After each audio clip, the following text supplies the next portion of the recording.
नमस्कार दोस्तों, आपके अपने YouTube चैनल पर आप सभी का स्वागत है।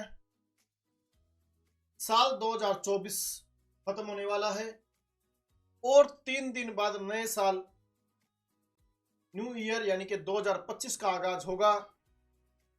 ये 3 दिन बेहद खास है क्योंकि 3 दिन जरूरी कामों को निपटाने के लिए बस इतने ही दिनों का समय शेष बचा है।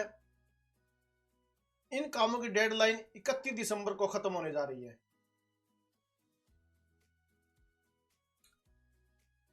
जो काम है इनकी जो डेडलाइन है 31 दिसंबर 2024 को यानी खत्म होने जा रही है। इनमें इनकम टैक्स से लेकर सेविंग स्कीम्स तक से जुड़े कुछ काम शामिल है। देखते हैं आज की वीडियो में कौन कौन से वो काम है जो आपने 31 दिसंबर से पहले करने हैं। वीडियो बहुत ही महत्वपूर्ण है, वीडियो के आप एंड तक बने रहें। लेकिन उससे पहले जिन भी साथियों ने अभी तक मेरे चैनल सब्सक्राइब नहीं किया तो प्लीज सब्सक्राइब जरूर कर लें और वीडियो अगर आपको पसंद आए तो वीडियो को लाइक जरूर करें, क्योंकि आपका जो लाइक है हमें हौसला देता है कि और बेहतर से बेहतर वीडियो आपके लिए लेकर आए, नई नई जानकारी आपके लिए लेकर आए। तो बिना समय गवाए वीडियो शुरू करते हैं। बदलाव के साथ नए साल 2025 की शुरुआत। साल 2025 शुरुआत यानी कि 1 जनवरी के साथ ही देश में कई फाइनेंशियल नियम बदलने जा रहे हैं। इनमें विवादित टैक्स के निपटारे के लिए इनकम टैक्स विभाग द्वारा शुरू की गई विवाद से विश्वास योजना शामिल है। तो वहीं लेट फीस के साथ validated income tax return ITR file करने की अंतिम तिथि भी 31 दिसंबर 2024 है। इसके अलावा कई बैंक अपनी स्पेशल FD स्कीम्स में ज़्यादा फायदा दे रहे हैं। इनमें से कुछ में निवेश का मौका साल के आखिरी दिन तक ही है, यानी कि 31 दिसंबर 2024 जो आखिरी डेडलाइन है। आज 28 दिसंबर 2024 को मैं वीडियो बना रहा हूँ, तो 3 दिन और आपके पास शेष है। तो ये काम आप कर लेंगे तो आपको फायदा होगा। कौन कौन से वो 3 काम है, चलिए। पहला जरूरी काम है आयकर विभाग इनकम टैक्स डिपार्टमेंट ने विवादित टैक्स मुद्दों के निपटाने के लिए विवाद से विश्वास योजना की शुरुआत की थी। एक योजना शुरू की थी विवाद से विश्वास, जिसमें आयकर विवादों से परेशान टैक्स पेयर्स को कम अमाउंट देकर करा सकते हैं। इस स्कीम की डेडलाइन भी 31 दिसंबर 2024 को खत्म होने वाली है। अगर आप इस योजना का लाभ उठाकर टैक्स विवाद का निपटारा कराना चाहते हैं तो फिर आपके पास महज 3 दिन का समय है। यानी कि विवाद से विश्वास योजना की इनकम टैक्स डिपार्टमेंट ने शुरुआत की है। अगर आप इस योजना के तहत अपने विवाद को सुलझाना चाहते हैं, इसमें आपको कम टैक्स पे करके आपका जो निपटारा हो जाएगा, और लेकिन उसकी डेडलाइन रखी गई 31 दिसंबर 2024। आगे दूसरा जरूरी काम है, अगर आप टैक्स पेयर हैं और फाइनेंशियल ईयर 23-24 के लिए अपना income tax return ITR file नहीं किया है, यानी कि 31 मार्च 24 की return, financial year 23-24, assessment year 24-25, तो फिर लेट फीस के साथ इसे दाखिल करने की डेडलाइन 31 दिसंबर है।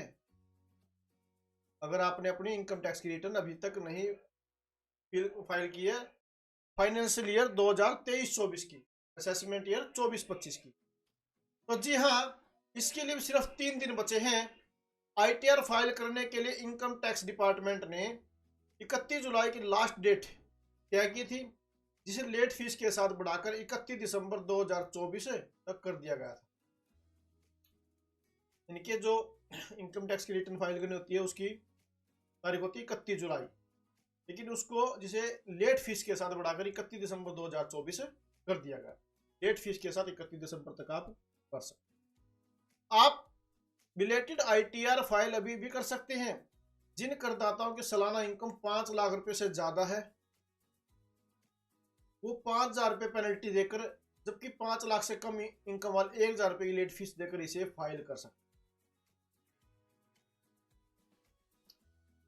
जिन्होंने अभी तक अपनी ITR नहीं फिल की है और 5 लाख रुपए से उनकी कम इनकम है तो वो 1,000 रुपये लेट फीस देकर अपनी ITR फाइल करवा सकते हैं, और जिनकी इनकम 5 लाख रुपए से ज़्यादा है वो 5,000 रुपये देकर अपनी इनकम टैक्स की जो रिटर्न है वो फाइल कर सकते हैं।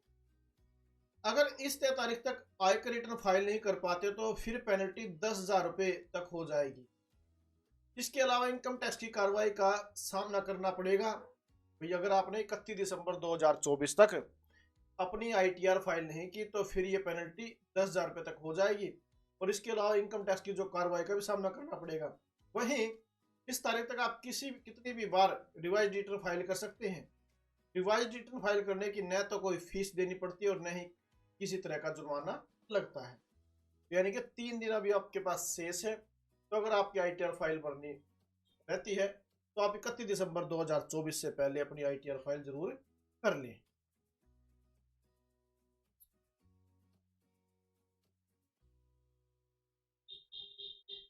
तीसरा काम जीएसटी से जुड़ा हुआ है। पहले 2 काम थे इनकम टैक्स से,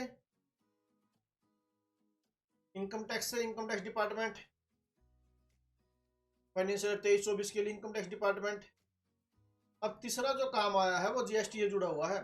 जी हाँ, जीएसटी रजिस्ट्रेशन कराने वालों के लिए एनुअल रिटर्न फाइल करना 31 दिसंबर तक जरूरी है, जिसे जीएसटीआर 9 और जीएसटीआर 9C फाइल कहते हैं।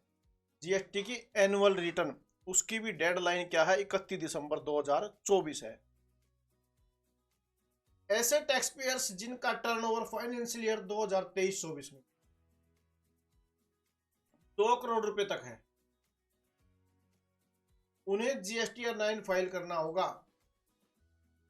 यानी कि फाइनेंशियल ईयर में जिन भी टैक्स पेयर यानी जिन्होंने भी अपना जीएसटी नंबर लिया हुआ है, अगर उनका फाइनेंशियल ईयर 23-24 में जो टर्नओवर है 2 करोड़ रुपए तक है, तो उन्हें जीएसटीआर 9 फाइल करना होगा, जिसमें आपकी purchase, sale, input tax credit और रिफंड तक शामिल होंगे। अब इसके अलावा जिन करदाताओं की टर्नओवर कितनी है, 5 करोड़ रुपए से ज्यादा है, तो उन्हें जीएसटीआर 9C फाइल करना होगा। अगर 2 करोड़ तक है तो 9 और 5 करोड़ रुपए से ज्यादा है तो 9C फाइल करना होगा, जीएसटीआर 9C फाइल। इसकी अनदेखी करने पर जीएसटी रूल्स के तहत जुर्माना चुकाना पड़ सकता है, यानी कि ये मैंडेटरी है, जरूरी है। अगर आपकी टर्नओवर 5 करोड़ रुपए से ज्यादा है तो आपने 31 दिसंबर 2024 तक जीएसटीआर 9C फाइल करनी पड़ेगी, नहीं तो आपके ऊपर क्या है, जुर्माना पड़ सकता है। अगर आपकी सेल यानी कि टर्नओवर 2 करोड़ रुपए तक है तो आपने क्या करना है, 5 करोड़ से नीचे है आप, तो आपने क्या करना है, जीएसटीआर 9 फाइल करना होगा। ये कब तक, 31 दिसंबर 2024। तो ये थे साथियों 3 काम जो आपने 31 दिसंबर 2024 से पहले करने हैं। अगर आप नहीं करते तो आपके ऊपर जुर्माना लग सकता है और नोटिस भी आ सकता है। तो इसलिए साथियों, अगर किसी की जीएसटीआर 9 और जीएसटीआर 9C या इनकम टैक्स की रिटर्न फाइल करनी रहती है तो आप 31 दिसंबर 2024 से पहले ये काम जरूर करें। तो आज की वीडियो में केवल इतनी ही जानकारी। तो साथियों, अगर आपको वीडियो पसंद आई तो प्लीज़ वीडियो को लाइक जरूर करें और ज़्यादा से ज़्यादा वीडियो को शेयर करें और चैनल सब्सक्राइब जरूर करें। Thank you very much.